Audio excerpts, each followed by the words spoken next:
एक ट्रेडमार्क मिलने में 6 महीने लगते हैं, यानी कि एक ट्रेडमार्क रजिस्ट्रेशन होने में और सर्टिफिकेट मिलने में 6 महीने लग जाता है।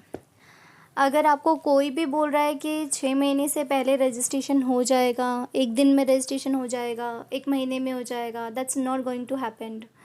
अगर कोई आपको बोल रहा है कि 4 महीने में हो जाएगा, ये पॉसिबल नहीं है। 6 महीने मतलब 6 महीने लगते ही हैं एक ट्रेडमार्क रजिस्ट्रेशन होने में, अगर वो नॉर्मल प्रोसीजर से चल रहा है तो। 6 महीने बाद आपका रजिस्ट्रेशन सर्टिफिकेट आपको इशू हो जाता है इन 15 डेज़। आप उसे डाउनलोड कर सकते हैं या जिस भी अटॉर्नी से आपने रजिस्टर करवाया है उनसे आप मांग सकते हैं। वैसे डाउनलोड करना ईजी होता है। अब लेट्स सपोज आज आपने एक ट्रेडमार्क फ़ाइल किया है। फ़ाइल करने में और रजिस्टर करने में डिफरेंस होता है। आप अपने हैंड पे फाइल करते हैं पर रजिस्ट्रेशन गवर्नमेंट के हाथ में होता है। आज आपने ट्रेडमार्क फ़ाइल किया है और आज से आप ट्रेडमार्क पे टीएम लगा सकते हैं, टेम्परेरी मार्क लगा सकते हैं, जिसकी फुल फॉर्म होती है टेम्परेरी मार्क, और जिसे हम बोलते हैं अंडर प्रोसेसिंग। टीएम इंडिकेट करता है कि आपका ट्रेडमार्क अंडर प्रोसेसिंग है। वहीं पे आर इंडिकेट करता है आपका ट्रेडमार्क रजिस्टर्ड हो चुका है, जिसका फुल फॉर्म होता है रजिस्ट्रेशन। ठीक है, तो ये दोनों इंडिकेशन होते हैं कि टीएम आपका अंडर प्रोसेसिंग है और आपका आर आपका रजिस्टर्ड हो चुका है। लेट्स सपोज आज आपने फाइलिंग के लिए अपना टीएम आज अपने फाइल किया है। आज से लेकर 30 से 40 दिन में, यानी कि 30 to 40 डेज़ में आपका गवर्नमेंट की साइड से रिज़ल्ट आउट होते हैं। गवर्नमेंट आपको अनाउंस करती है कि आपका गवर्नमेंट ऑब्जेक्शन दिया है, आपके गवर्नमेंट ने ट्रेडमार्क पर या फिर एक्सेप्ट किया है। गवर्नमेंट की साइड से एक्सेप्ट होना यानी कि फर्स्टली गवर्नमेंट आपके ट्रेडमार्क को चेक करती है। गवर्नमेंट आपके ट्रेडमार्क को चेक करती है, देन वो अपने रिज़ल्ट बताती है। या तो वो ऑब्जेक्शन में जाता है या फिर एक्सेप्ट होता है। एक्सेप्ट होता है तो उस केस में एक्सेप्ट होने के बाद आपके स्टेटस पे, यानी कि जब आप चेक करते हैं गवर्नमेंट की वेबसाइट पे आईपीआर पे, वहाँ पे दिखाता है आपका स्टेटस एक्सेप्ट। एक्सेप्ट होने के बाद वो जाता है अंडर 15 डेज़ में पब्लिशर होने। पब्लिशर का मतलब होता है थर्ड पार्टी केस के लिए वो ओपन हो जाता है। यानी कि एक ट्रेडमार्क का न्यूज़पेपर होता है, वहाँ वो पब्लिश होता है 4 महीने के लिए। 4 महीने के लिए वहाँ वो पब्लिश होगा और उसके अंडर अगर किसी ने भी थर्ड पार्टी केस कर दिया या किसी को भी कोई भी प्रॉब्लम हो गई with your logo, with your brand name, किसी भी से रिलेटेड, आपके लोगो से भी हो सकता है, आपके कोई ब्रांड नेम से या फिर मिलता जुलता ब्रांड नेम हो गया, जैसे एडी दास है, आपने ओबी दास, ए बी दास कुछ भी रख दिया, तो उसको प्रॉब्लम हो सकती है। ख़ास तौर पे बड़े ब्रांड को वो आपको बिल्कुल अपोजिशन करते हैं, आप पे थर्ड पार्टी केस डाल देते हैं अंडर दैट 4 मंथ्स।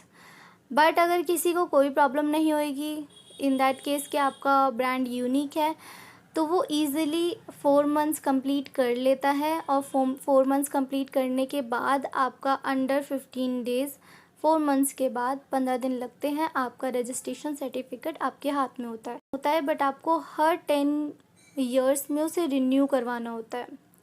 एंड ये ध्यान रखना होता है कि आपके जैसे और ट्रेडमार्क फाइल तो नहीं हो रहे हैं। ब्रांड रजिस्ट्रेशन का मतलब होता है अपने ब्रांड को प्रोटेक्शन देना। अगर आप यही चेक नहीं कर रहे हैं कि आपके जैसा ब्रांड और रजिस्ट्रेशन मार्केट में आ तो नहीं रहे हैं, तो आपका ब्रांड रजिस्ट्रेशन करवाने का 50% जो मोटिव होता है वो हट जाता है। 50% ब्रांड रजिस्ट्रेशन का मतलब होता है कि आप अपने ब्रांड को प्रोटेक्ट कर रहे हो दूसरे के रजिस्ट्रेशन लेने से, और 50% ब्रांड रजिस्ट्रेशन करने का मतलब होता है कि आपके ब्रांड को कोई और ना ले। यानी कि आपको ये खुद से ध्यान रखना पड़ता है।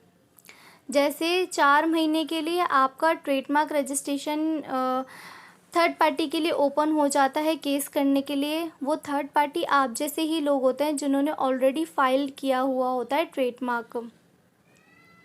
अब लेट्स सपोज आपका रजिस्ट्रेशन हो गया है 6 महीने के अंदर, आपने 6 महीने के अंदर ट्रेडमार्क रजिस्ट्रेशन करवा लिया एक नॉर्मल प्रोसीजर से। ना तो आपके पास गवर्नमेंट की साइड से कोई ऑब्जेक्शन आया और ना ही आपके पास थर्ड पार्टी की साइड से कोई ऑब्जेक्शन आया। 6 महीने के अंदर अंदर आपका रजिस्ट्रेशन कंप्लीट हो गया।